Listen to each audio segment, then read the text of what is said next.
Maria berbahagia karena dia adalah orang yang berfokus pada Tuhan. Berfokus pada Tuhan. Saya sebenarnya agak sedikit merasa bersalah. Karena tema saya Maria. Dan saya pakai lagu pujian Maria. Sedangkan temanya Maria bukan Maria. Gitu.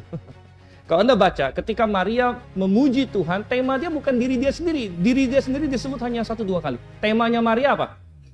Tuhan. Temanya Maria adalah Tuhan. Maria adalah orang yang berfokus pada Tuhan. Dan itu adalah alasan mengapa dia berbahagia. Kita lihat bagaimana di ayat yang ke-49 dan seterusnya di sini. Tadi sudah kita baca, jadi kita tidak akan baca ulang lagi. Apa yang difokuskan Maria tentang Tuhan? Satu, Maria berfokus pada kekuatan Tuhan. Kekuatan Tuhan, ayat 49. Karena yang Maha Kuasa telah melakukan perbuatan-perbuatan besar kepadaku dan kuduslah namanya. Rahmatnya turun-temurun atas orang yang takut akan dia. Ia memperlihatkan kuasanya dengan perbuatan tangannya dan mencerai-beraikan orang yang congkak hati. Maria berfokus kepada kekuatan Tuhan. Dan ini adalah rahasianya mengapa dia sebagai seorang perempuan yang rendah, yang miskin, yang hampir diceraikan oleh suaminya, bahkan sebelum jadi suami sekalipun kita membaca bahwa Yusuf hampir menceraikan dia. Seorang perempuan yang demikian, ya, tapi dia menghadapi semuanya dan dia berkata, aku adalah orang yang berbahagia. Dan begitu Tuhan dan melalui malaikat memberitahukan, kamu dikasih tanggung jawab ini.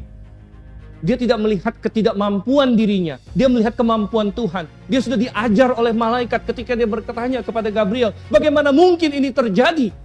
Karena aku belum bersuami. Dan apa jawaban malaikat? Apa yang tidak mungkin bagi manusia, mungkin bagi Allah. Dan Maria langsung menyerap itu. Dia tangkap kata-kata itu. Apa yang tidak mungkin bagi manusia, mungkin bagi Allah.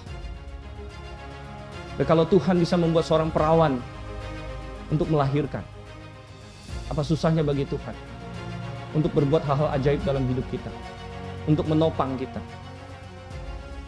untuk menolong kita. Sehingga mari kita berfokus kepada kekuatan Tuhan. Maria berfokus pada kekuatan Tuhan, bukan pada kelemahan dirinya. Kalau kita berfokus pada kelemahan diri kita, kita akan menjadi seperti orang-orang Israel yang gagal masuk Kanaan. Karena mereka kirim mata-mata ke sana, 10 orang bilang, kami lihat mereka semua seperti raksasa dan kami seperti belalang. Tapi di dalam penglihatan itu, di dalam mereka men-spy, memata-matai tanah itu, mereka lihat anggurnya besar, mereka lihat raksasanya, mereka melihat kota-kotanya, mereka melihat diri mereka sendiri. Yang lupa mereka lihat adalah Tuhan. Yang kesimpulan mereka adalah kita tidak bisa masuk. Kita tidak berani melangkah. Tapi ketika kita berfokus kepada kekuatan Tuhan, maka kita bisa berjalan dengan iman. Maria berfokus bukan hanya pada kekuatan Tuhan, dia berfokus kepada kekudusan Tuhan. Perhatikan ayat 49 lagi. Dan kuduslah namanya. Kuduslah namanya. Nama Tuhan kudus. Kudus itu artinya terpisah. Terpisah dari dosa. Maria tahu itu, makanya dia butuh juru selamat. Tapi begitu dia selamatkan, dia berkata lagi di ayat 50, rahmatnya turun-temurun atas orang-orang yang takut akan dia. Maria tahu bahwa kunci untuk mendapatkan berkat-berkat Tuhan, kunci untuk berjalan dekat dengan Tuhan adalah kekudusan Tuhan. Kekudusan Tuhan. Dan bagaimana kita orang yang sudah diselamatkan, satu, kita sudah punya kekudusan posisi. Kita sudah dikuduskan, posisinya sudah dikuduskan. Dan kemudian kita membangun karakter yang kudus.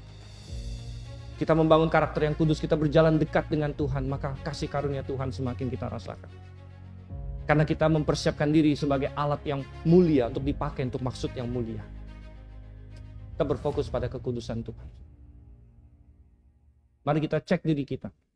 Apakah saya berfokus kepada keinginan saya? Kepada kesenangan saya atau kekudusan Tuhan?